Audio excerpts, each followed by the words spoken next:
문갑식의 진짜 팀입니다. 오늘 아침에 문재인 대통령의 북유럽 3개국 순방 기사가 제가 새벽 6시 54분에 공개로 전화를 했는데 거의 1시간 반 가까이 지연되는 사고를 할까 이상이 날까 생겼습니다. 알고 보니까 유튜브 내부에 시스템이 약간 이상했다는데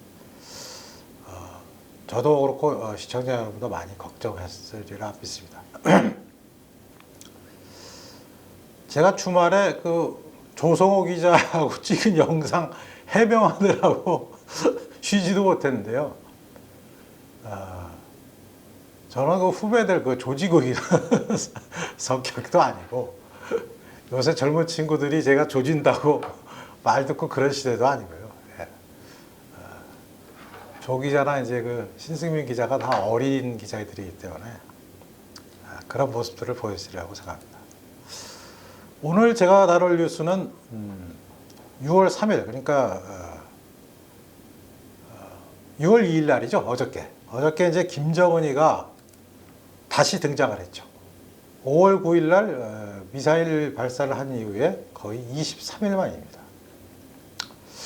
근데 제가 전에 진짜 TV인가 진짜 뉴스에서 김정은이 베트남을 방문했을 때 얼굴 가지고 방송을 한 적이 있어요. 김정은이가 스테로이드를 장기 복용한 나머지 후유증으로 얼굴이 보통 사람보다 1.5배 정도 커지고, 그다음에 김정일의 뒤를 이어서 지도자 자리에 오른 뒤 몸무게가 30에서 40kg이 늘었다. 이런 요지의 기사였습니다. 그런데 6월 2일 날 무슨 지방을 돌면서 지도를 한다고 나선 김정은을 보면 베트남 방문 당시보다 얼굴이 누가 봐도 확연하게 줄었습니다.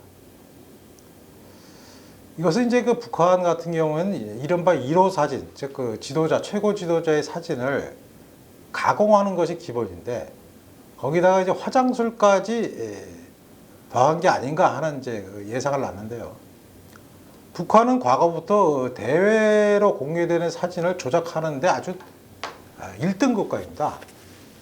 예를 들어서 대규모 장사포 화력 훈련을 할 때나 북한에서 일어나는 수해의 피해 규모나 미사일 발사 훈련을 할 때는 조작을 무조건 하죠. 그래서 근데 포토샵, 이른바 포토샵을 하는 방식이 너무 어설퍼갖고 곧장 들통나는 게 문제이긴 합니다. 예를 들어서 북한이 예전에 대규모 포격 훈련을 한 사진을 공개했는데 일본 산케이 신문이 그것을 분석을 했어요. 그래서 포들의 배열된 위치라든가 불을 뿜는 형상을 보고 이거는 합성한 사진이구나. 그런가 하면 북한이 이제 해안가에서 공기부양정을 타고 훈련하는 모습도 공개했는데 이것도 역시 합성한 사진으로 드러나죠.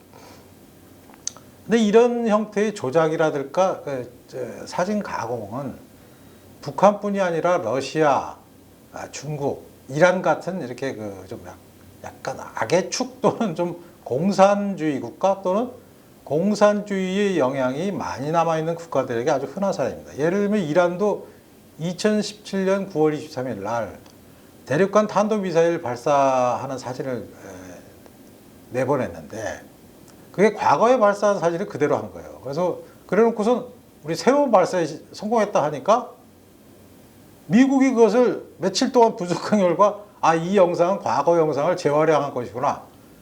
그렇지만 그 며칠 사이 동안은 세계가 이란이 마치 새로운 ICBM 대륙간 탄도탄을 개발해낸 거 아닌가 하고 바싹 긴장한 게 사실이죠. 북한은 과거에 김정일이가 살아있을 때에도 사진을 종종 조작했는데요. 뭐냐면 김정일이 같은 경우에 건강 상태가 굉장히 좋지 않기 때문에 외모가 자꾸 이렇게 추해지죠. 사실은 병이 들거나 이렇게 되면. 그래서 그 당시에 김정일이 생전에는 북한의 사진사들이나 관련 부서에서 제일 신경을 썼던 부분이 김정은의 얼굴을 뒤덮은 검버섯이었습니다. 그래서 검버섯을 지우거나 위치를 막 바꾸고 그래서 어떤 때 보면 검버섯이 보이고 어떤 때 보면 안 보이죠. 그래서 김정은이의 건강 상태를 분석을 하려면 사실은 그 북한의 영향을 받지 않은 지난번 그 베트남에서의 트럼프 대통령하고 만날 때 사진이 제일 진짜 김정은의 얼굴과 가깝습니다. 그 당시에 제가 그 미국에 있는 김동현 기자의 보도를 바탕으로 해서 전해드린 것처럼 스테로이드 부작용. 그래서 이게 이른바 문페이스, 얼굴이 달처럼 굉장히 부풀어 오르는 이런 현상을 역력하게 볼 수 있었죠. 그런데 이번에 6월 2일 날 나타난 북한의 조선중앙통신이 공개한 사진을 보면 김정은의 얼굴이 베트남 때보다 확실히 줄었어요. 그러면 김정은이가 이번에 나타난 사진을 분석을 해보면 일단 얼굴이 갸름하게 변했고 피부도 비교적 건강하게 보이려고 했는지 붉은 혈색이 돌게 만들고 눈썹의 길이도 과거 베트남 때보다 늘어났어요. 그러니까 화장이라든가 약간 무슨 그 가공이라든가 이런 걸 통해서 김정은이가 건강이 괜찮다 이런 메시지를 대외적으로 보이려고 하는 거죠. 왜냐하면 뭐 저뿐이 아니라 국내 언론이나 어떤 유튜버들 중에서도 뭐 딴 데서 누가 했는지 모르겠습니다만은 일단 저는 했죠. 그래서 김정은의 건강 상태로 보면은 이 사람은 나이에 비해서 비교적 장수하기 힘들겠구나 하는 걸 누구나 느낄 수 있죠. 그 당시에 베트남 사진을 보면. 만일에 김정은이가 이번에 베트남에서처럼 베트남하고 이번에 그 6월 2일 날 사진처럼 좀 달라진 모습이 화장에 의한 것이 아니라면 방법은 또 한 가지 있죠. 뭐냐면 그 경락 마사지 같은 걸 받으면 또 레이저 시술, 우리나라 여성들이 자주 받는 레이저 시술 등을 하면 얼굴의 붓기가 순간적으로 이렇게 약간 빠지는 그런 효과를 볼 수 있다고 합니다. 그래서 뭐 고주파 레이저를 뭐 얼굴에 쏜다든가 아니면 안면에 지방분해 시술을 한다든가 했으면 순간적으로 단기간에 얼굴이 축소되는 효과를 얻을 수가 있죠. 그러니까 사진을 가공했던가 아니면 경락 마사지나 레이저 시술이나 지방분해 시술을 했다든가 이 두 가지 가능성으로 압축이 됩니다. 김정은이는 체중이 앞서 말씀드렸다시피 집권 이후에 30에서 40kg이나 늘었기 때문에 스테로이드의 부작용뿐이 아니라 당뇨의 가능성도 상당히 있어 보입니다. 그래서 북한에서는 우리 최고 지도자, 김정은을 얘기하는 거죠. 김정은의 건강에 대해서 우리가 유독 신경을 쓰는 것을 보면서 김정은이가 건강이 괜찮다라는 메시지를 주기 위해서 다양한 수단을 강구하고 있습니다. 이제 23일 만에 등장한 김정은이가 그 베트남에서 본 김정은보다 진짜 뭐 얼굴이 줄어들었거나 아니면 건강이 좀 회복됐다든가 라는 증거를 찾으려면은 사실은 북한에서 내보내는 영상만을 볼 게 아니고 김정은이가 또 다른 국제 무대, 예를 들어서 뭐 외국을 방문한다든가 하면은 거기서는 자기들 멋대로 사진을 강화할 수가 없죠. 왜냐하면 각 상대 국가가 있기 때문에. 그래서 그것을 좀 기다려야 된다라는 게 저도 그렇고 이 취재를 한 김동현 기자도 마찬가지입니다. 김정은이가 주로 화장을 하는 경우는요, 대인민연설을 할 때라고 합니다. 매년 진행되는 신년사에 등장하는 김정은의 얼굴을 보면 눈매라든가 눈썹이라든가 피부톤 같은 것이 평소보다 굉장히 잘 정돈되어 있음을 저희가 알 수 있습니다. 올해 신년사를 할 때도 김정은의 얼굴을 보면 눈썹의 길이가 길어져 있고 이목구비가 갑자기 보통 때보다 뚜렷해졌어요. 근데 특히 그 북한이 추구하는 화장법은 민주국가의 정상들이 화장하는 방법과 상당한 차이가 있습니다. 우리나라나 뭐 미국의 트럼프 대통령이나 영국의 뭐 웨이 총리나 독일의 메르켈 또는 뭐 일본의 아베 총리 같은 사람도 TV 화면에 등장할 때는 일정 부분 화장을 하죠. 그런데 우리나라를 비롯해서 그 서방 선진국의 경우에는 화장을 할 때 자연스러운 모습을 담아내고 얼굴이 이제 그 방송에 부드럽게 잘 부각되는데 초점을 맞추죠. 왜냐하면 언론 생활의 경쟁이 심하기 때문에 뭐 플래시라든가 조명이 여러 곳에서 터지기 때문에 그렇죠.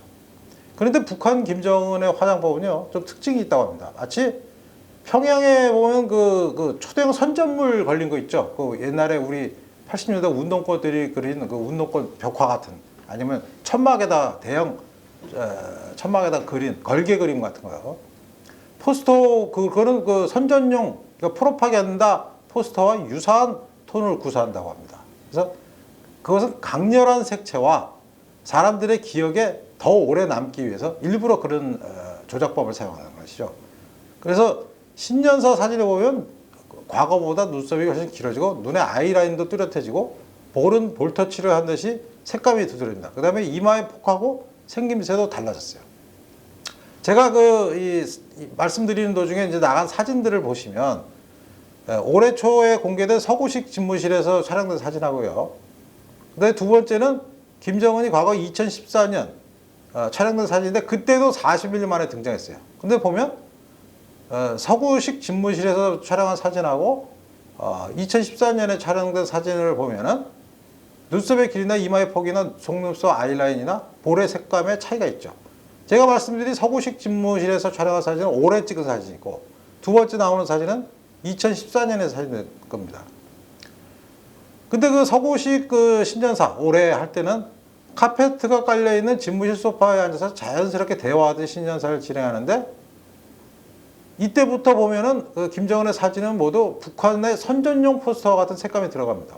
보시면 아시겠지만 이목구비가 뚜렷해지고 혈색이 좋고 얼굴에 화장술을 해서 감정 표현을 훨씬 수월하게 만들죠. 감정 표현이 수월해진다는 것은 북한의 인민들을 향해서 감정의 호소가 더 유리해진다는 뜻입니다. 그러니까 쉽게 해서 고난에 차서 막 힘겨워하는 인민들을 달래고 동질감을 이끌어내는데 유리한 수법이죠. 그래서 이것은 실제 선동이나 선전에서 사용되는 화법으로 논리적인 것하고는 무관하게 다수를 약간 통제하는 데 사용된다고 합니다. 그런가 하면 김정은이 등장하면서 그 재미있는 사건이 또 하나 있었죠.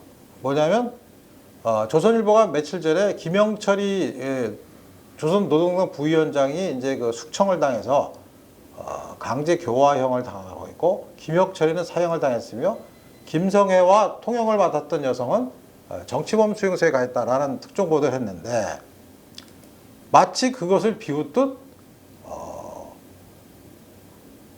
김정은이가 자기 부인이 리설주와 함께 그 군 예술 선전 공연을 보는 현장에 김영철이가 등장한 것입니다. 이것은 마치 이제 우리 남쪽 언론의 보도에 봐라,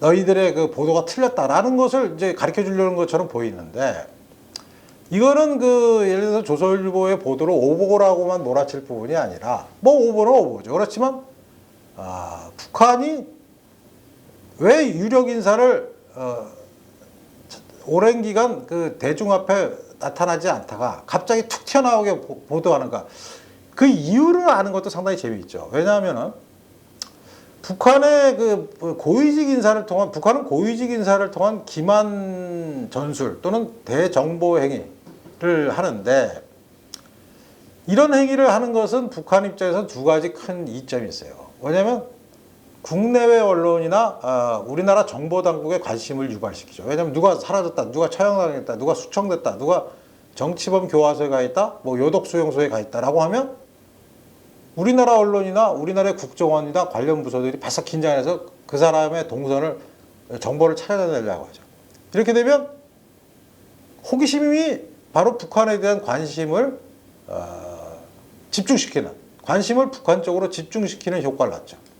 그 다음에 북한은 누구를 이제 어떤 인사를 장기간 수면 밑으로 가라앉힘으로써 한국이나 미국이나 일본의 전문가들이 어떤 분석을 하는지를 보는 거예요.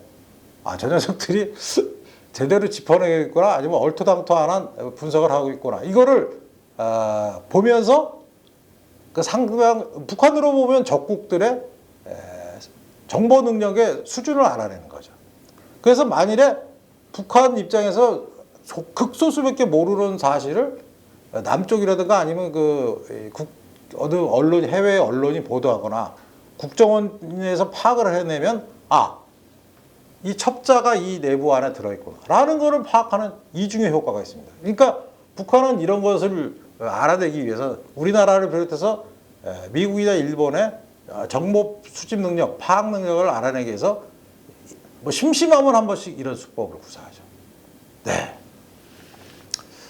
김정은이가 이런 식으로 자꾸 남한을 향해서 보란 듯이 행동을 하는 것은 이미 그 자신이 북한뿐이 아니라 대한민국에서도 뉴스메이커가 됐다는 사실을 입증하는 것입니다. 자, 우리 시청자 여러분으로 보시면 김정은이의 고도로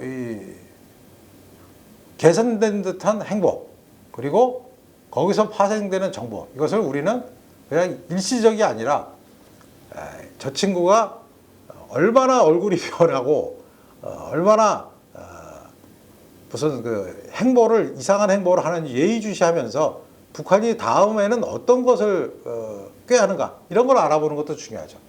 우리가 항상 말보다는 말 밑에 숨은 진짜의 행보를 파악하는 것이 북한 당국이 어떤 행동을 취할 것인가를 분석하는 기본이 될 것입니다. 예, 오늘은 김정은의 23일 만에 등장한 김정은의 달라진 점에서 말씀드렸습니다.